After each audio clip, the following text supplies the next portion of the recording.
How to fix Amazon Prime Video not playing.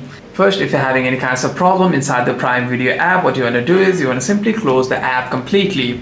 After that, you want to simply check your internet connection, swipe down on the control center and make sure your Wi-Fi or cellular data is turned on and is connected to a network that is actually working. After that, you want to simply tap and hold onto the Prime Video app, tap on app info, and you want to simply scroll down and go to storage. Here you want to simply clear your cache once, and you want to simply open the app again. If you are still facing any kinds of problem, you want to simply go to your Play Store and check for any kinds of available update.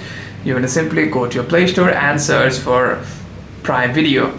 After that, if any kinds of update is available, you want to simply update your app from here.